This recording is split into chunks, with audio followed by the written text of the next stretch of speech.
क्या आप एक बिजनेसमैन हैं और आपका बिजनेस भी क्या उधारी पर चल रहा है? इस बात को लेकर आप भी परेशान हो? तो आप परेशान मत होइए, क्योंकि आज के इस वीडियो पर मैं आपको डेब्ट मैनेजमेंट के बारे में बताने जा रहा हूं। डेब्ट यानी कि उधार।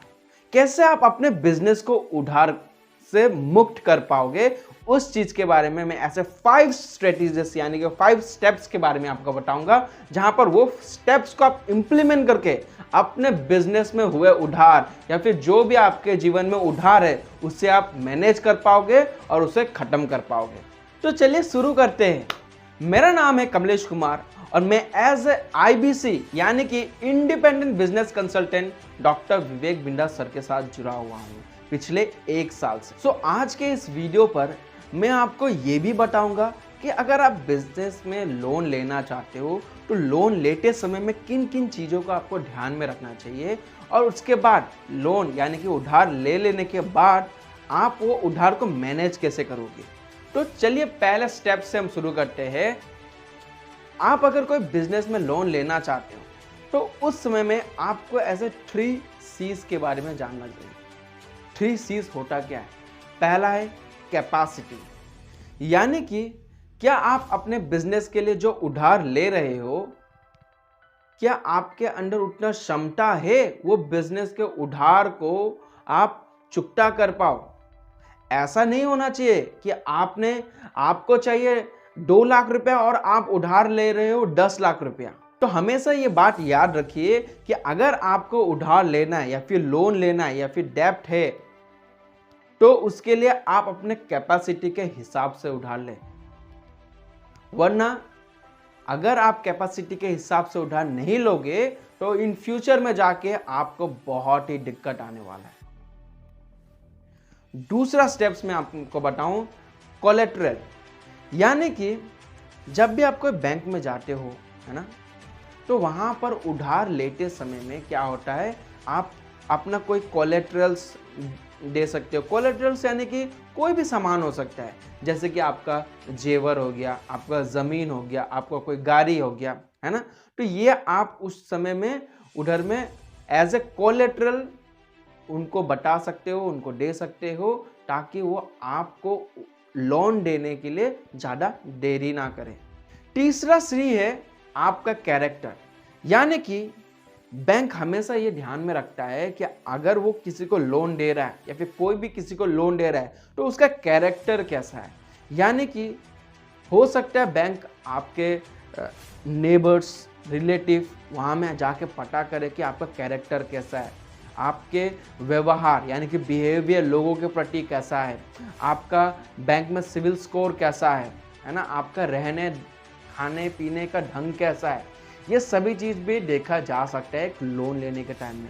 तो हमेशा ये सभी चीज़ के बारे में ध्यान रखिएगा, क्योंकि मैंने आपको बताया, पहला चीज़ है आपका कैपेसिटी, दूसरा आपका कोलेटरल्स, और तीसरा चीज़ है आपका कैरेक्टर। तो इन 3 C's को आप ध्यान में रखकर आप कोई भी एक लोन ले सकते हैं। तो चलिए हम मूव करते हैं हमारे इस वीडियो के दूसरे पड़ाव पर, यानी कि मैं अपना बिजनेस में जो लोन लिया हूं, राइट, तो वो लोन को मैं मैनेज कैसे करूं। लोन तो मैंने ले लिया पर लोन मेरे से मैनेज ही नहीं हो पा रहा है, मेरे से वो उधार मैनेज ही नहीं हो पा रहा है, राइट। तो उस समय में आपको ऐसे 5 स्टेप्स के बारे में ध्यान रखना है, जिसमें से पहला चीज क्या है, know who and how much you owe. इसका मतलब यानी कि आपको पता ही नहीं है कि आपने किस किस लोगों से उधार लेके रखा है, कहां कहां से उधार लेके रखा है। यानी कि कहीं आपने श्यामलाल से उधार लेके रखा है, कहीं रामलाल से उधार लेके रखा है, कहीं कौशिक से उधार लेके रखा है, या फिर कहीं सौरभ जी से उधार लेके रखा है। तो ये चीज आपको पता होना बहुत जरूरी है कि आपने उधार लिया है तो किस किस से लिया है। ऐसा तो नहीं है कि आपने वो उससे भी उधार लिया, इससे भी उधार लिया और उसके बाद आप भूल गए और वो आपको फ़ोन करके गाली दे रहे हैं, राइट। तो ऐसा नहीं होना चाहिए। तो चलिए मूव करते हैं सेकंड स्टेप्स पर।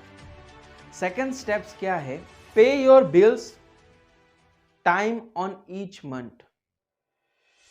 यानी कि आपका जो बिल है, चाहे वो घर का कोई बिल हो, बिजनेस में जो बिल हो, ऐसा तो नहीं है जो बिल आपको 1 तारीख को देना है कहीं वो आप 10 तारीख को दे रहे हो। तो ऐसा बिल्कुल मत कीजिएगा, क्योंकि अगर आप ये ऐसे करते हो तो आपके लिए बहुत ही संकट आ सकता है। हमेशा ट्राई कीजिए अपने बिल्स को टाइम पे पे करना, वरना जो आपका उधार है वो हमेशा चलते रहेगा। आप कभी भी अपना डेब्ट को मैनेज नहीं कर पाओगे, उधार को मैनेज नहीं कर पाओगे। तो हमेशा ध्यान में रखिए कि जो भी आपका बिल है वो हमेशा टाइम बाय टाइम आप उसे चुकता करिए, चाहे वो आपका घर का बिल हो या फिर आपका बिजनेस का बिल हो। हमेशा उसे टाइम पे ही आप देने का कोशिश कीजिए। इससे आपका फायदा ये होगा कि जिससे भी आप ट्रांजैक्शन करते हो उनके साथ आपका रिलेशन जो है हमेशा अच्छा बना रहे, है ना। वरना अगर रिलेशन खराब होगा तो नेक्स्ट टाइम हो सकता है वो आपको लोन ना दे या फिर उधार ना दे। तो हमेशा ट्राई कीजिए कि मैं जो हूँ अपना उधार का जो पैसा है वो हमेशा पहले और टाइम बाय टाइम दिया करूं, राइट। चलिए मूव करते हैं थर्ड स्टेप्स पर। थर्ड स्टेप्स क्या है? Use good quality accounting software. यानी कि जो आप अपना सॉफ्टवेयर यूज कर रहे हो अपना बिल बनाने के लिए, अपना अकाउंटिंग के लिए, राइट, तो क्या वो कोई कम दामी सॉफ्टवेयर है? हमेशा एक अच्छा सॉफ्टवेयर यूज कीजिए। जैसे कि आप टैली यूज कर सकते हो, ज़ोहो यूज कर सकते हो। ऐसा सॉफ्टवेयर हमेशा आपको नोटिफिकेशन शेयर करते रहते हैं, यानी कि कब आपका टाइम आ रहा है उधार देने का, कितना डेट बचा हुआ है, हमेशा नोटिफिकेशन आपके पास आते रहेगा। और नोटिफिकेशन आने पर क्या होगा, आपके दिमाग पर हमेशा ये क्लिक होते रहेगा कि हाँ मुझे वो पैसा पे करना पड़ेगा। जिससे क्या होगा, आपका बिजनेस भी स्मूथली चल पाएगा, उसके साथ साथ आपका जो डेब्ट है, उधार है, वो भी आपका धीरे धीरे मैनेज हो पाएगा, राइट। तो ये सभी स्टेप्स को आपको ध्यान में रखना है। चलिए मूव करते हैं फोर्थ स्टेप्स पर। Create a monthly build payment calendar.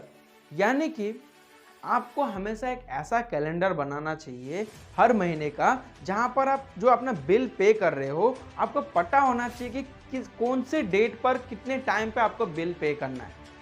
कहीं ऐसा तो नहीं है कि आपका टाइम है 5 तारीख का और आप पे कर रहे हो 6 तारीख, 7 तारीख, 10 तारीख को। इससे क्या होगा, आपका रिलेशन जो है ना वो खराब हो सकता है, जो कि आपको इन फ्यूचर में जाके आपका उधारी को मैनेज करने में ना बहुत दिक्कत होगा। हमेशा याद रखिए कि जो भी आप अपना बिल पे करने वाले हो वो हमेशा आप एक कैलेंडर के थ्रू अपने फ़ोन पर या फिर आपके डायरी पर उसे नोट डाउन कर ले कि कब मुझे नेक्स्ट बिल यानी कि नेक्स्ट पेमेंट करना है। जिससे क्या होगा, आपका बिजनेस स्मूथली चल पाएगा। और लास्ट एंड 5वां स्टेप जो कि बहुत ही इंपॉर्टेंट है, ये क्या कहता है, डिसाइड विच डेब्ट टू पे फर्स्ट। हमेशा याद रखिए आपका जितना भी उधार है वो डिसेंडिंग ऑर्डर में रखिए, यानी कि जो बड़ा उधार है उसे पहले पर रखिए। हमेशा ये याद रखिए कि जो बड़ा उधार है उससे मुझे जल्दी खत्म करना है, जल्दी खत्म करना है। इससे क्या होगा, आपके ऊपर ज़्यादा प्रेशर नहीं बनेगा और आप अपने उधार को फटाफट मैनेज करके दे पाओगे, खत्म कर पाओगे। तो आई होप आप सभी के लिए ये 5 स्टेप जो मैंने बताया वो बहुत ही इंफॉर्मेटिव होगा और आपको समझ में आया होगा। आशा करता हूँ कि आपके लिए ये वीडियो बहुत ही इंफॉर्मेटिव रहा होगा। और अगर वीडियो अच्छा लगा then kindly like the video, subscribe the channel and also share with all your friends and relatives जिनको ये वीडियो का ज़रूरत है। अगर आप चाहते हो कि मैं नेक्स्ट कौन से टॉपिक पे बिजनेस से रिलेटेड वीडियो बनाऊं, उसके लिए काइंडली मुझे कमेंट में ज़रूर बताएं।